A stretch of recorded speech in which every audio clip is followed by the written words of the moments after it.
The alarm bells rang through the bridge of the New Horizon as Captain Jake Morrison stepped into his command chair. The ship had been drifting through the Kepler 442 system for 3 days, scanning for mineral deposits on the outer planets. Now, something had appeared on their sensors that made everyone stop what they were doing. "What do we have, Ryan?" Morrison asked his first officer, Commander Ryan Clark. "Unknown vessel, sir. Small craft. Looks like it's been drifting for weeks. Life. Support is failing fast." Clark pulled up the readings on the main screen. The design matches Zephyrian construction, but something's wrong with it. Morrison frowned. The Zephyrians were known throughout the galaxy as proud warriors who never left their ships behind. If one of their vessels was floating dead in space, something terrible had happened. Any response to our signals? "Nothing, Captain, but I'm picking up a weak distress beacon. It's not coming from the main ship systems, though. Seems to be coming from inside, like someone activated a personal emergency. Transmitter." Dr. Lisa Park looked up from her science station. She was the ship's expert on alien life forms, and her face showed concern. "Captain, I'm reading one life sign aboard that vessel. It's weak and getting weaker." Morrison made his decision quickly. "Prepare a boarding party. Ryan, you're with me. Lisa, bring your medical kit. Tony, get your security team ready just in case." Security Chief Tony Webb nodded and started calling his people. The New Horizon was an exploration ship, but they had learned to be careful when dealing with unknown situations. 20 minutes later, Morrison and his team were aboard the shuttle heading for the Zephyrian vessel. As they got closer, they could see the damage. The ship's hull was cracked in several places, and one of the engines was completely destroyed. "Looks like they hit something," Webb said, checking his weapon systems. "Or something hit them." The shuttle docked with the damaged ship, and the boarding party moved inside. The corridors were dark and cold. Emergency lights flickered weakly, and the air tasted stale and thin. "Life sign is coming from the rear compartment," Dr. Park said, checking her scanner. "Whatever it is, it's not moving much." They made their way through the ship, past empty crew quarters and a bridge that looked like it had been abandoned in a hurry. When they reached the rear section, they found something that made them all stop and stare. A small containment pod sat in the center of the room. Through its clear walls, they could see a child inside. The being was clearly Zephyrian, with the typical blue-gray skin and large eyes of that species. But something was different about this one. Strange crystal-like growths ran along the child's arms and face, glowing softly in the dim light. "My God," Dr. Park whispered. She ran her scanner over the pod. "It's just a kid, maybe 6 years old by human standards. The life support in this thing is almost gone." Morrison stepped closer to the pod. The child's eyes opened and looked directly at him. They were huge and filled with fear, but also something else. Hope, maybe. "Can we get them out of there?" Morrison asked. Dr. Park was already working on the pod's controls. "The locking system is complex, but I think I can manage it. Captain, we need to move fast. This child won't last another hour in there." As she worked, Webb was examining the rest of the room. He found a datapad near the pod and activated it. The text was in Zephyrian, but the ship's computer could translate it. "Captain, you need to see this," Webb said, his voice tight with anger. Morrison read the translation over Webb's shoulder. His face went pale as he understood what he was looking at. It was an official document, signed by Zephyrian authorities. The child in the pod had been declared genetically impure because of the crystal growths. According to Zephyrian law, such children were to be removed from society and left to die. "They abandoned their own child," Morrison said quietly. "They put this kid in a broken ship and sent them out here to die." Dr. Park had managed to open the pod. The child was unconscious now, breathing weakly. She lifted them carefully, noting how light they were. Too light. The kid hadn't been eating properly for weeks. "We need to get back to the ship now," she said. "I can stabilize them in our medical bay, but we're running out of time." As they carried the child back to their shuttle, Webb kept reading through the datapad. What he found made him sick to his stomach. "Captain, this isn't the only one. There are records here of dozens of Zephyrian children who were sent away like this, all because they were born different." Morrison held the unconscious child as they flew back to the New Horizon. The crystal growths on the kid's skin were actually quite beautiful, like living gemstones. He couldn't understand how anyone could see this as something wrong or broken. Back on the ship, Dr. Park worked for hours to stabilize the child. The crew gathered in the medical bay, watching as she ran tests and set up life support systems. Communication Officer Amy Foster was the first to speak up. "What are we going to call them? They need a name." Morrison looked at the sleeping child, noting how the crystal growths caught the light from the medical equipment. "Crystal," he said simply. "We'll call them Crystal." Over the next few hours, word spread through the ship about what they had found. The crew was angry and sad at the same time. How could anyone abandon a child like this? But they were also determined to help. Dr. Park came to Morrison's quarters late that night with her initial report. "The crystal growths aren't a disease, Captain. They're actually part of the child's nervous system. If I'm reading this right, they might give Crystal some kind of enhanced sensory abilities." Morrison nodded. "So the Zephyrians threw away a child who might have been special, not broken. That's what it looks like. But Captain, we have a problem. I've been monitoring Galactic Council communications. They know what we found, and they're not happy about us interfering. They're calling it a violation of cultural non-interference protocols." Morrison looked through the medical bay window at Crystal, who was finally sleeping peacefully for the first time in weeks. The child looked so small and helpless in that big medical bed. "Let them complain," Morrison said firmly. "We're not going to let a child die just because their own people were too afraid to love them." But even as he said it, Morrison knew their troubles were just beginning. Saving Crystal had been the easy part. Now they had to figure out how to keep them safe in a galaxy that seemed determined to look the other way when children needed help. 3 days had passed since they brought Crystal aboard the New Horizon. Dr. Lisa Park barely left the medical bay during that time. She ran test after test, trying to understand the child's unique biology. What she found amazed her more each day. "The crystal formations are not harmful at all," she explained to Captain Morrison during their morning briefing. "They're actually part of an advanced sensory network. Crystal can detect electromagnetic fields that we can't even measure with our equipment." Morrison sat beside Crystal's bed, watching the child sleep. The crystal growths along their arms pulsed softly with a blue light that seemed to match their heartbeat. "So they're not sick?" "Not even close. This is evolution, Captain. Crystal represents what the Zephyrian species could become if they weren't so afraid of change." Dr. Park pulled up her test results on the medical display. "These crystals allow them to sense emotions, detect lies, and even pick up radio signals from other ships." Chief Medical Officer Ben Hughes had been working with Dr. Park to develop treatments for Crystal's malnutrition and trauma. The child had been without proper food and care for weeks before they found them. "The physical recovery is going well," Hughes reported, "but the emotional damage is severe. Crystal barely speaks, and when they do, it's only to ask if we're going to send them away too." That broke Morrison's heart. No child should have to worry about being abandoned again. He made a decision that would change everything for his crew. "Crystal stays with us," Morrison announced. "For as long as they need a home, they have one here."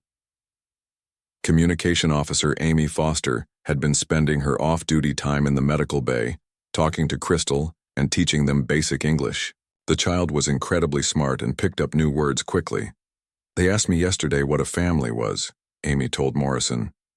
"I tried to explain it, but Crystal said they thought families were supposed to throw away broken children."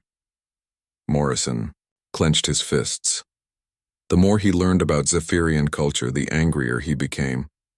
But he kept his voice calm when he spoke to Crystal. "You're not broken," he told the child during one of his visits.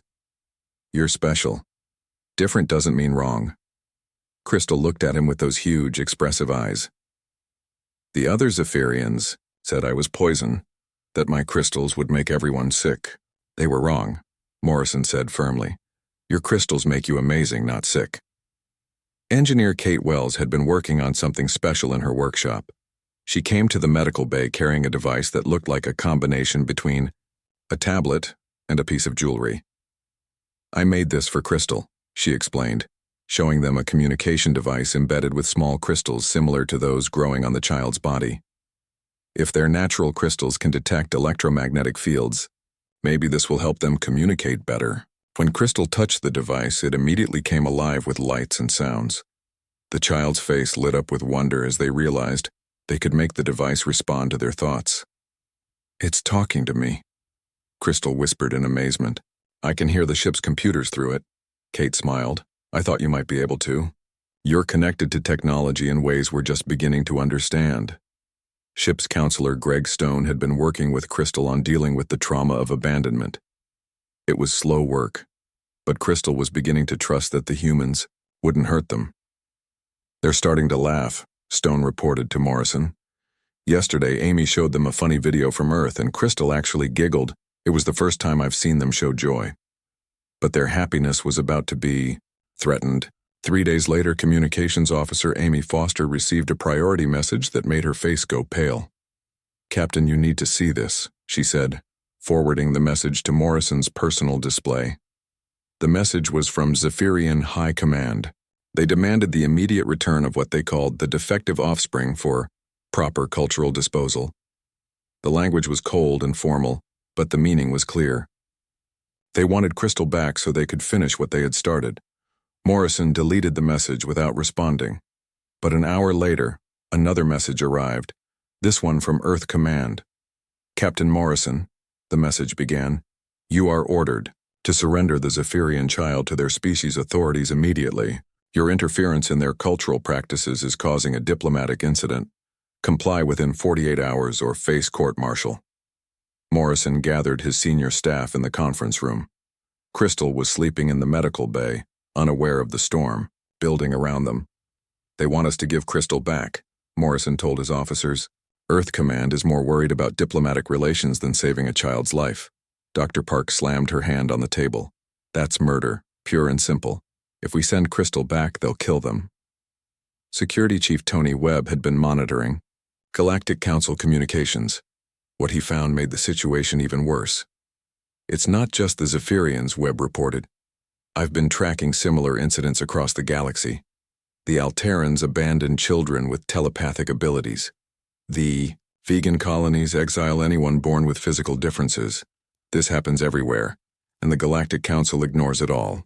Commander Ryan Clark, Morrison's first officer, had been quiet during the meeting. Finally, he spoke up. "So what do we do, Captain?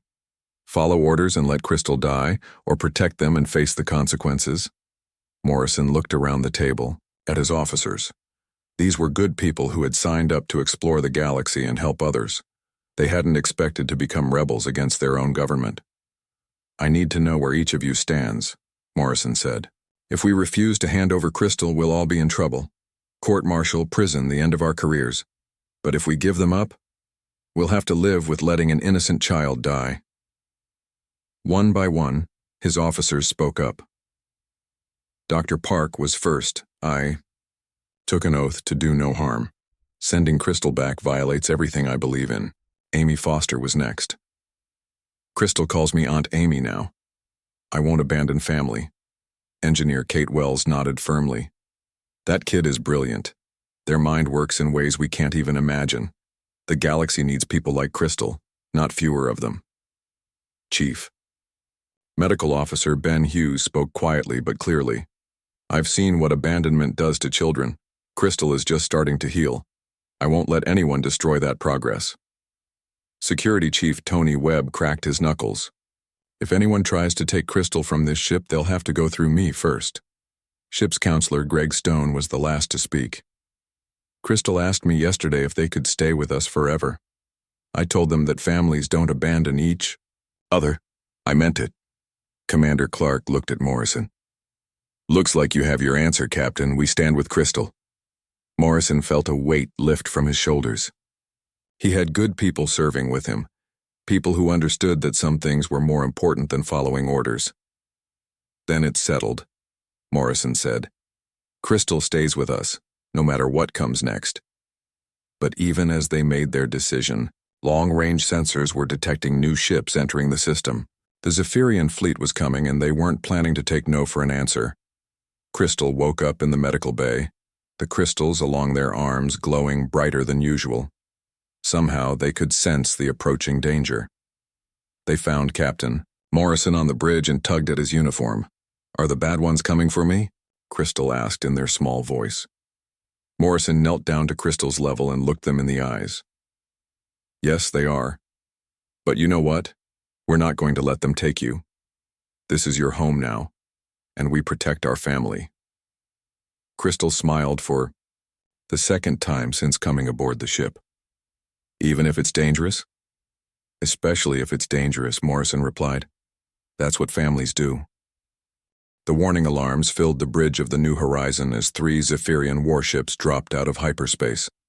Captain Morrison watched the tactical display with growing concern. Each of those ships carried enough firepower to destroy his exploration vessel 10 times over. "They're not alone," Commander Ryan Clark reported from his station. "I'm reading more ships approaching from different vectors.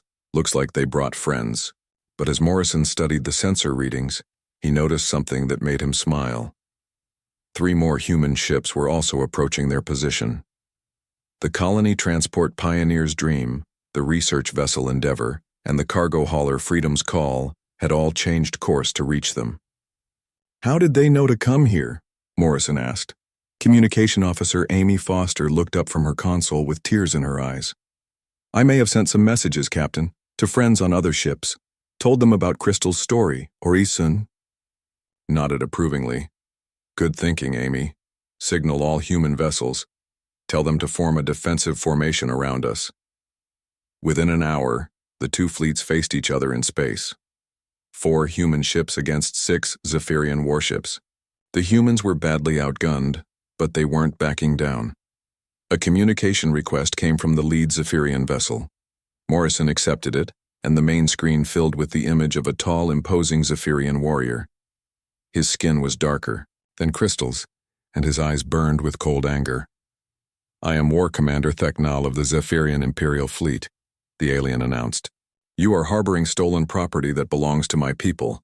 Surrender the defective offspring immediately." Morrison stood up from his command chair, his own anger barely controlled. "That child has a name, Crystal, and they're not property. They're a living being who deserves love and care." Theknal's expression didn't change. "The creature you call Crystal is genetically contaminated. Its existence threatens the purity of our species. Return it now, or we will take it by force." "Over my dead body," Morrison replied simply. The Zephyrian commander leaned forward. "That can be arranged, human. Your primitive ships are no match for our fleet. Stand down now, and we will allow you to live." Before Morrison could respond, another voice joined the conversation. Captain Sam Rodriguez of the Pioneer's Dream appeared on a split screen. "Commander Theknal, this is Captain Rodriguez. I have 800 colonists aboard my ship, including 50 children. Every one of them has volunteered to stand between you and Crystal. You want to hurt that kid, you'll have to go through all of us." Captain Laura Hayes of the Endeavor spoke up next. "My research team has been studying Crystal's medical records. That child isn't defective. They're the next step in your species' evolution. You're trying to destroy your own future." Theknal's face twisted with rage. "Silence. You humans know nothing of Zephyrian honor. The creature will be destroyed, as our laws demand." Crystal had been listening to the conversation from the bridge, standing beside Morrison's chair. The child stepped forward, their crystal growths glowing brighter with emotion. "Why do you hate me so much?" Crystal asked in their small, clear voice. "I never hurt anyone. I just want to live and learn and be happy." For the first time, Theknal seemed to hesitate. But then his expression hardened again. "You are an abomination. Your very existence is an insult to our people." Navigation Officer Dan Cooper had been monitoring Galactic Council communications during the standoff. What he discovered made him interrupt the conversation. "Captain, you need to hear this," Cooper said urgently. He played a recorded transmission from the Galactic Council chambers. The recording revealed a secret discussion between council members. They were using Crystal's case as a test. If the humans succeeded in protecting the child, it would encourage other species to challenge their own practices of abandoning unwanted children. The council wanted Crystal dead to maintain the status quo. They're all in on it, Dr. Lisa Park said with disgust. The whole galaxy is complicit in this child murder. Technol's eyes narrowed when he heard the recording.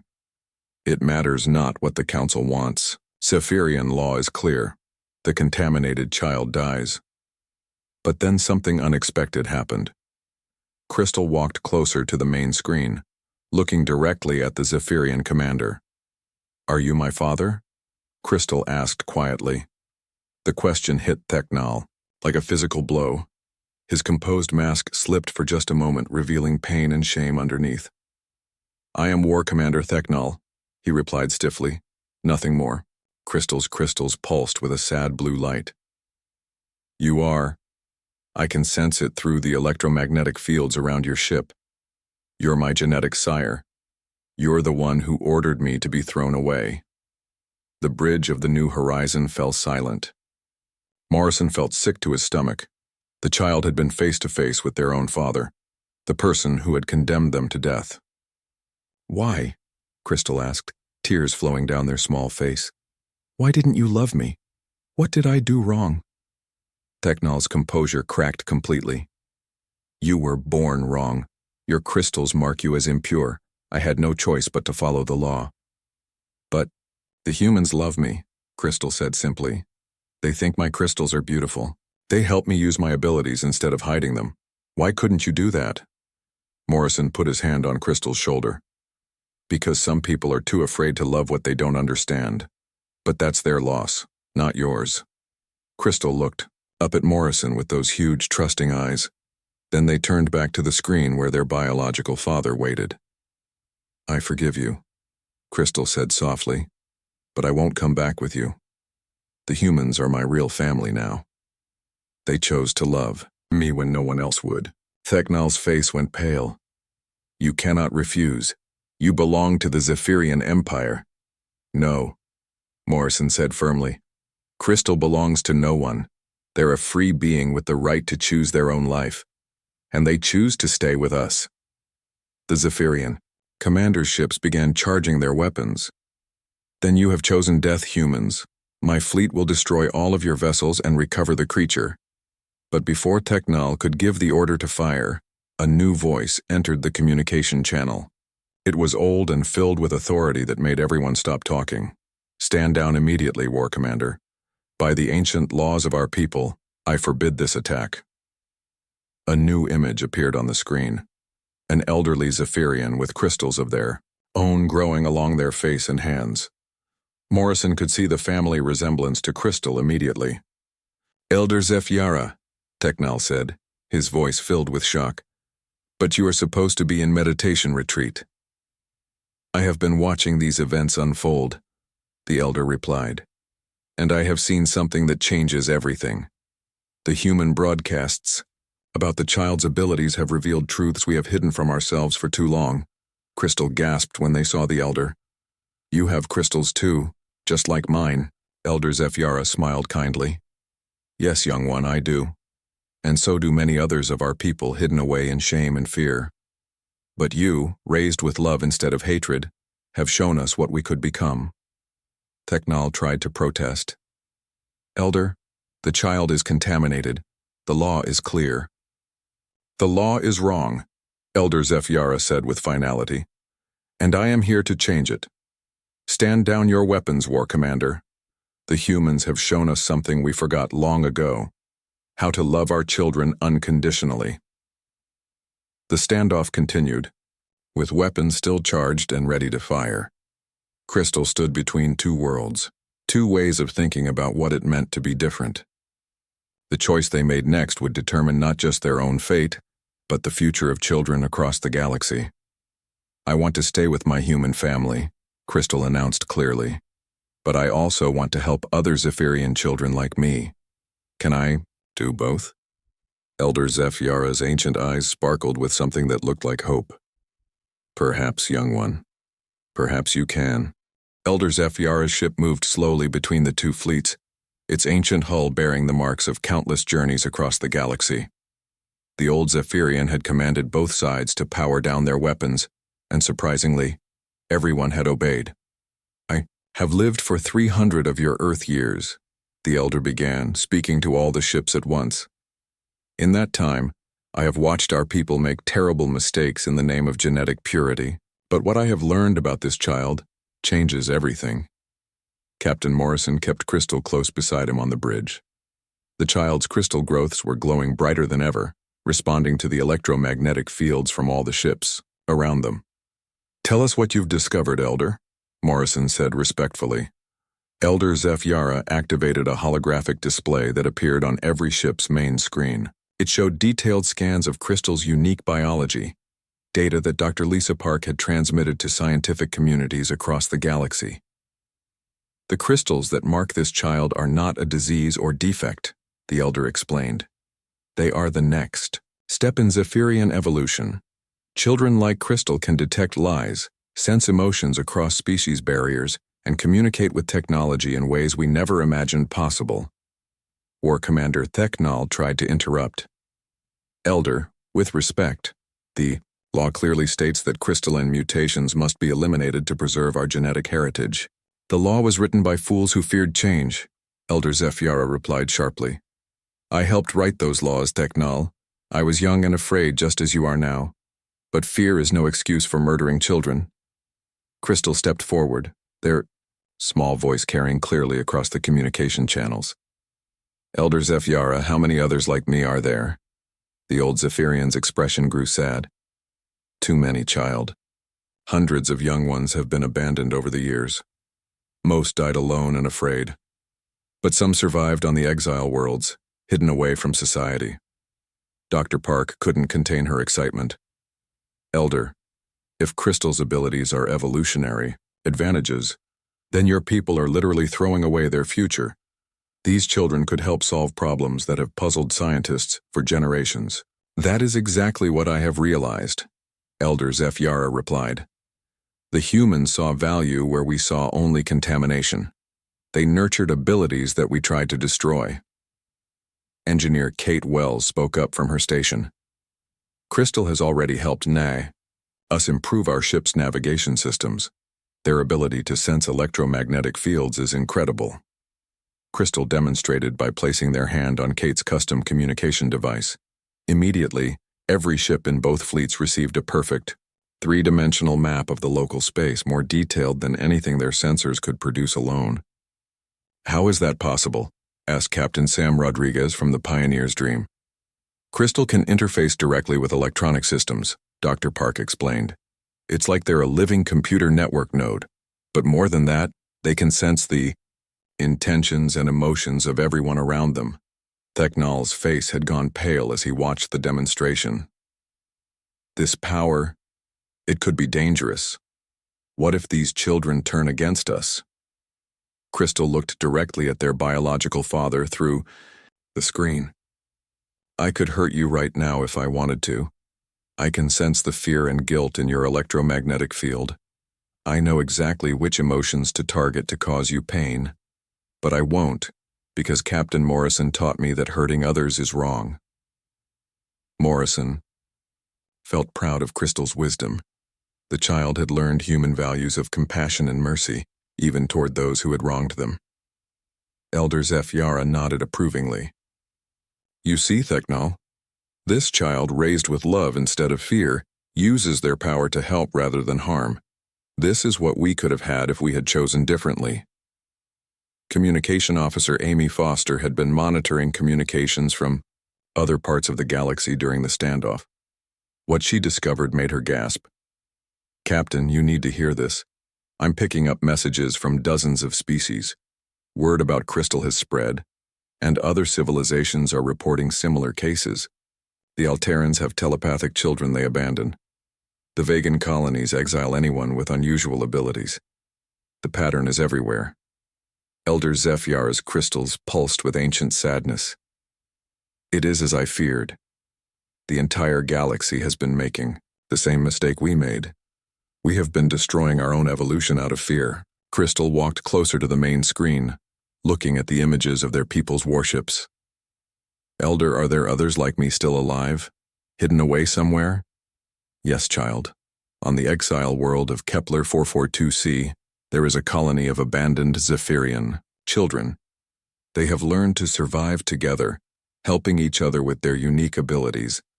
But they live in constant fear that they will be discovered and eliminated. Morrison made a decision that would change the course of galactic history.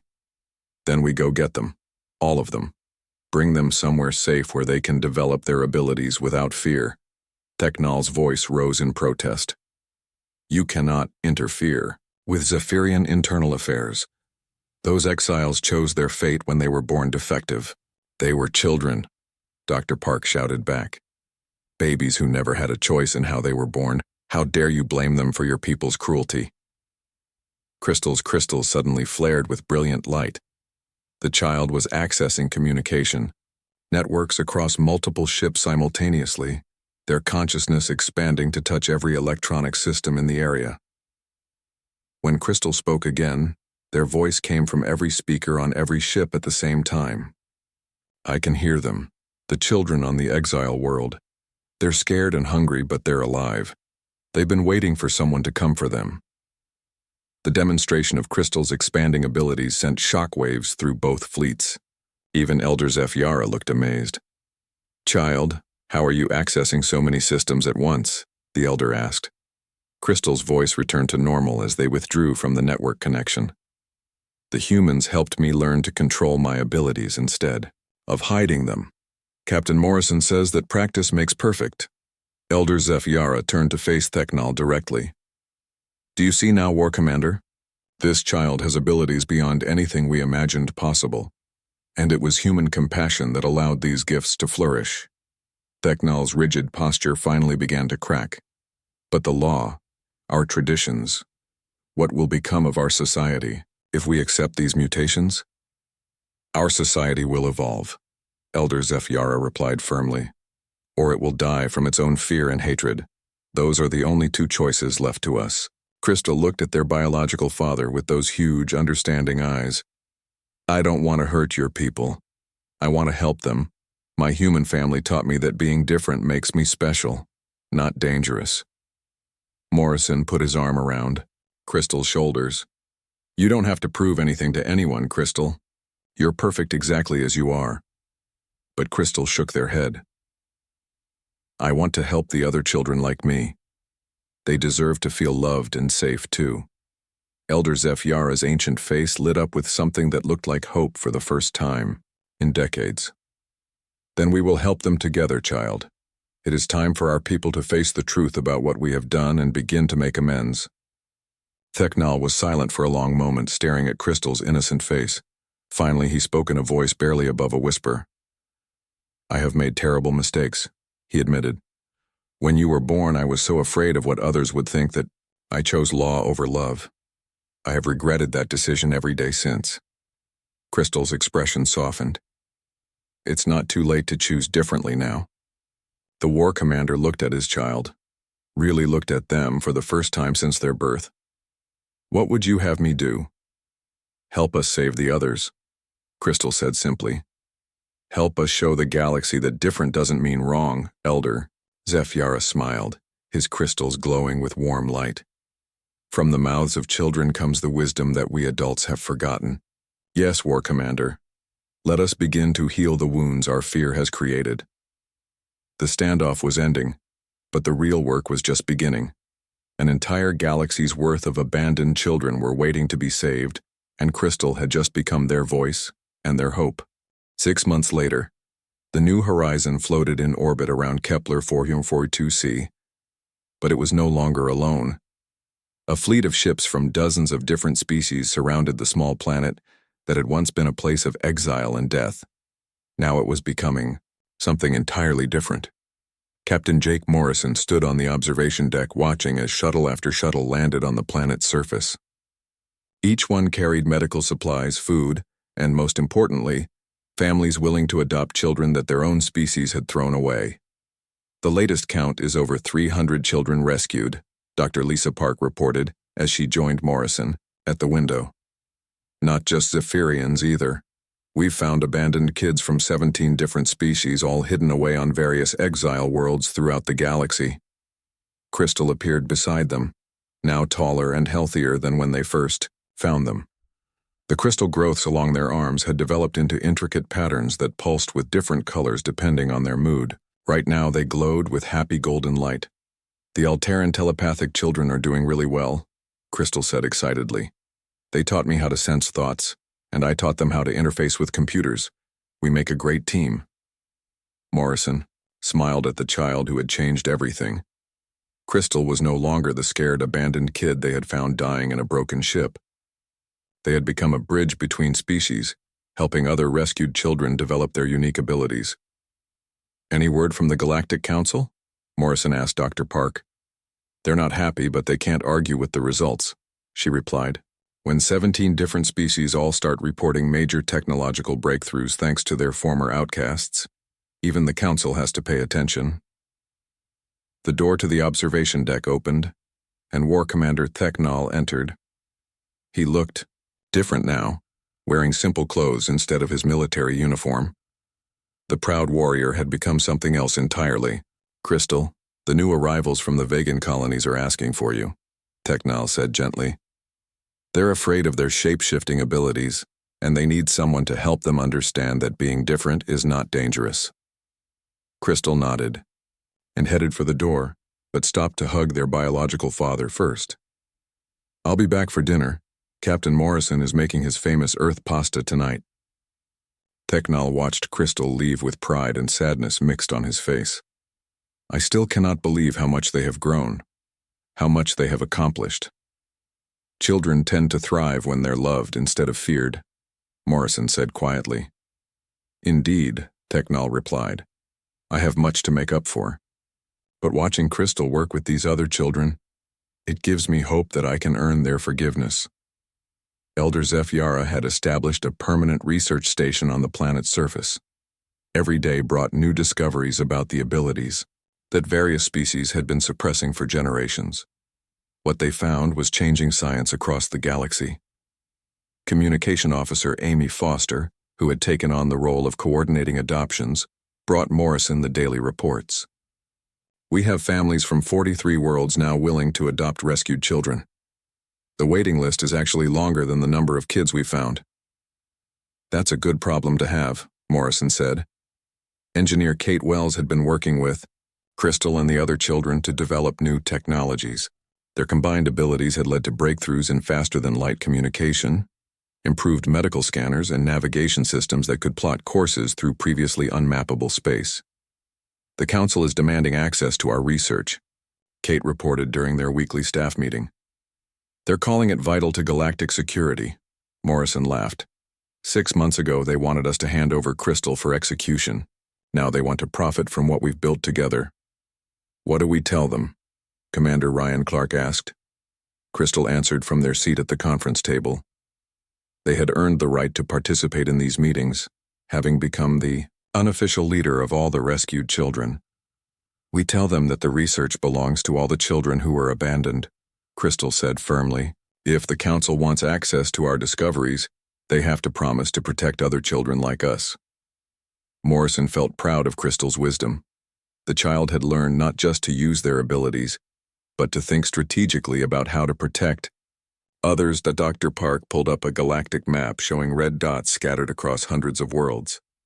"These are confirmed locations of abandoned children or exile colonies. We've barely scratched the surface of the problem." "Then we keep working," Morrison said simply. "One child at a time, one world at a time, until every abandoned kid has a chance at a real family." Ship's counselor Greg Stone had been documenting the psychological recovery of the rescued children. His reports were being studied by mental health professionals across the galaxy. "The pattern is consistent," Stone explained. "Children who are nurtured and accepted for their differences develop stronger abilities and better emotional stability than those who are hidden or suppressed. Crystal is living proof of what these kids can become with the right support." 3 months later, Morrison received a message that made him smile. It was from Earth Command, the same organization that had once ordered him to abandon Crystal. "Captain Morrison," the message began, "the Galactic Council has officially requested that humanity lead a galaxy-wide initiative to locate and protect abandoned children of all species. Your methods have proven so successful that you are being promoted to Admiral and given command of the new Interspecies Child Protection Fleet.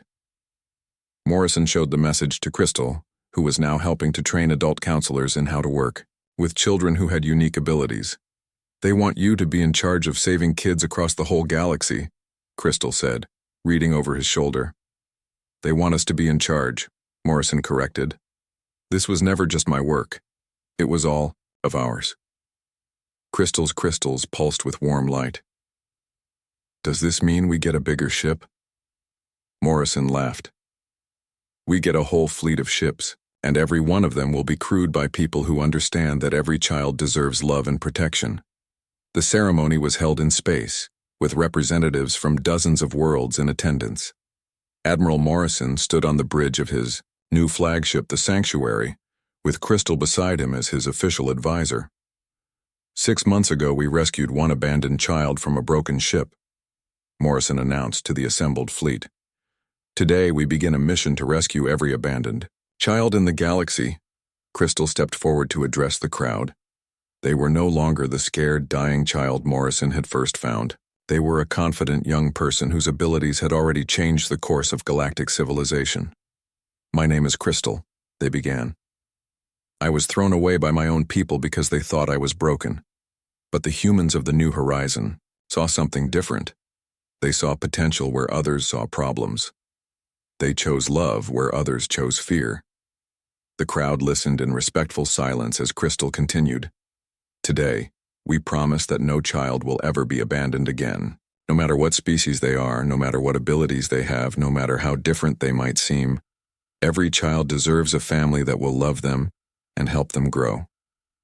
As Crystal spoke, children from 17 different species stood with them on the bridge, former outcasts who had become the galaxy's greatest hope for the future. Admiral Morrison looked out at the fleet of ships that would carry this mission to every corner of the galaxy. Each vessel was named for a rescued child and crewed by people who had volunteered to make a difference. The mission begins now, Morrison announced. Let's go bring our kids home. The fleet dispersed across the galaxy, carrying with them the simple human belief that every child matters, that differences should be celebrated rather than feared, and that love is always stronger than tradition. Crystal remained on the bridge of the Sanctuary, using their enhanced abilities to coordinate rescue missions across dozens of worlds simultaneously. They had become exactly what they were meant to be: a bridge between species, a voice for the voiceless, and living proof that humanity's greatest strength was not their technology or their weapons, but their refusal to abandon those who needed help. In the years that followed, the galaxy would change in ways no one could have imagined. It all started with one human captain who chose to save one abandoned child, and that child who chose to use their gifts to save others. The universe was a little less lonely now and a lot more loving,